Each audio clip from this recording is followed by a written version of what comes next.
因為伊朗同埋美國個衝突會唔會就進行新一輪嗰個武力對抗咧？就明顯地主宰住環球股市嘅投資市場㗎啦。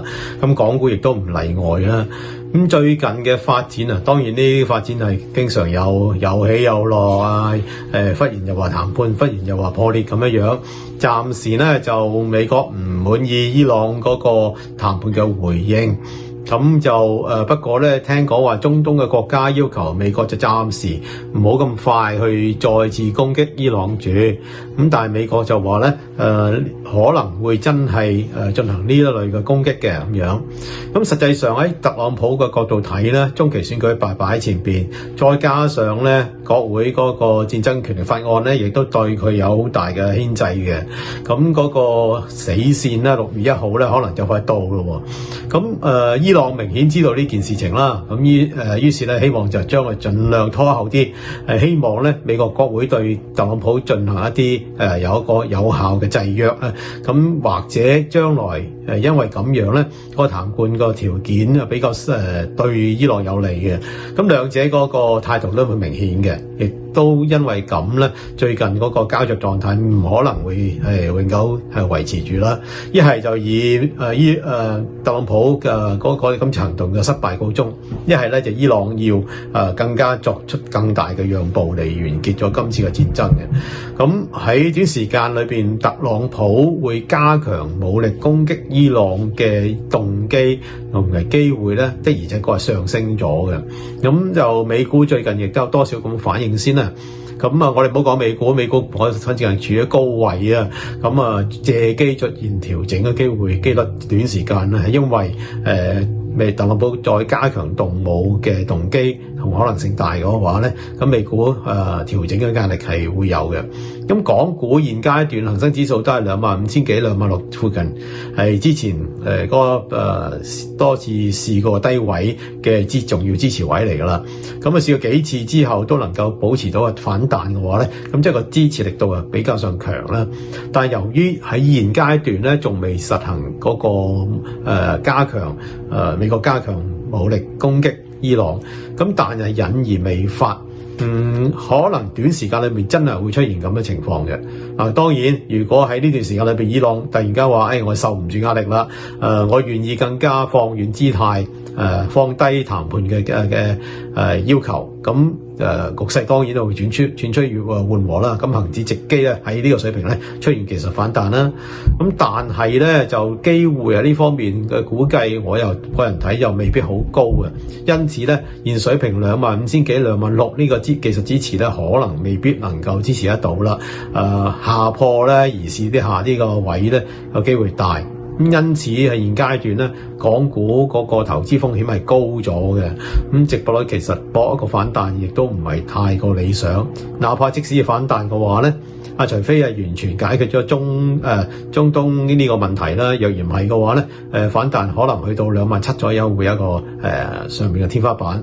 嚟依家只不過1000點或者多少少啫，因此值博率都係比較低啦，反而風險高。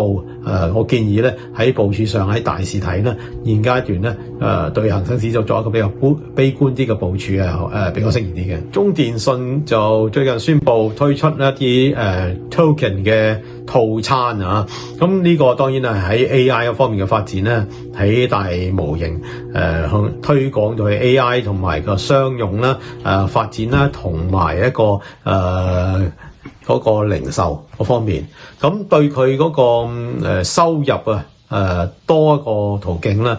較早時候佢哋都係從住呢方面嗰個投資嘅，咁依家開始係將呢個 token 係推出個套餐咧，咁即係話咧嗰個營收嗰方面開始就會有出現㗎啦。咁對嗰個經營前景當然係有利啦。咁因此最近中資電信股咧就有呢啲動作啦嚇。咁中聯通啊同埋中電信個股價都係做得比較好啲咁多。即使係做得好啲咁多啦，就最近佢哋個股價都係喺冇幾耐之前嗰個高位咧嘅技術阻力水平嘅。咁短時間可能咧未必能夠好順利大升，主要原因就係現階段咧，中東即係伊朗同埋美國嘅衝突有機會激化短時間。咁大市嘅氣氛壓抑底下咧，佢哋嗰個利好作用啊，對中資電信股未必會好大同埋好持久。咁因此有機會做一啲嘅調整嘅。不過調整之後咧，我覺得買入嘅值博率係高嘅，因為除非環球經濟真係急轉直下，甚至大家對 AI 科技嘅前景都轉趨暗淡啦，否則嘅話咧，呢方面嗰個嘅業務始終都係經濟嘅增長引擎，咁話題性高。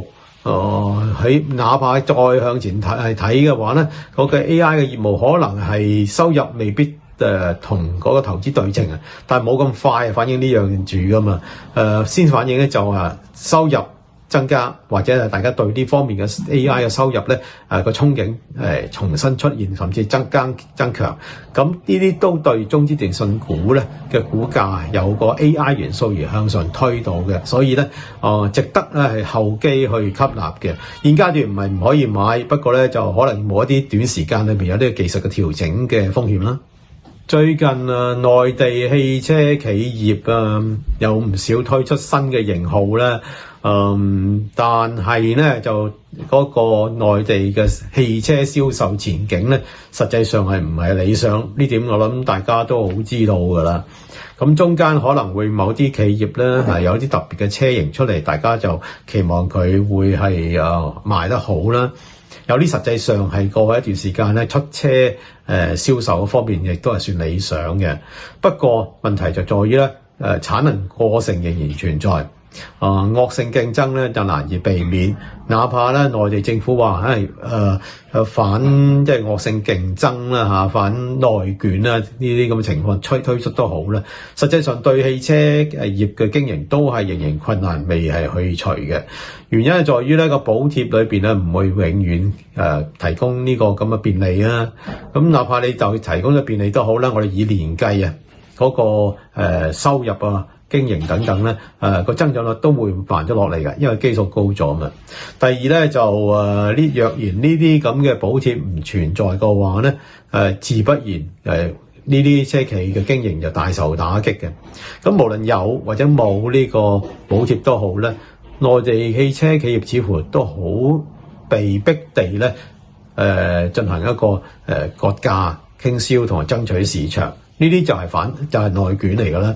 咁內卷只要嗰個供過於求嘅話咧，產能過剩嘅話咧，就難以避免嘅。因此咧，就係簡單而言咧，內地車企嘅消息面咧，可能間中會有一啲嘅利好出現，不過整體嘅方向都係困難。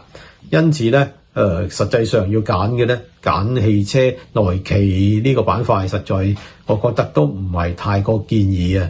咁即使現階段佢哋個好多嘅股價都處於非常之低嘅位咧，引起大家咧可能會唔會係個趁低吸納個反彈咧咁樣？咁反彈可能會有啦，但你唔知幾時出現啦。同埋呢個幅度咧就唔可以祈求太大啦。而嗰個整體趨勢唔會出現個上升趨勢出現嘅。若然上升趨勢出現嘅話，你只會買貴又唔會買錯。但現在呢個股價咧，我相信咧就驚你會以為平咧，可能更加會平嘅喎。咁稍有反彈，你又覺得唔捨得賣翻出去，圖一個薄利啊。因此咧，我唔建議係現階段去考慮內地嘅車企呢個板塊嘅。本人並無持有頭先提及過嘅股份。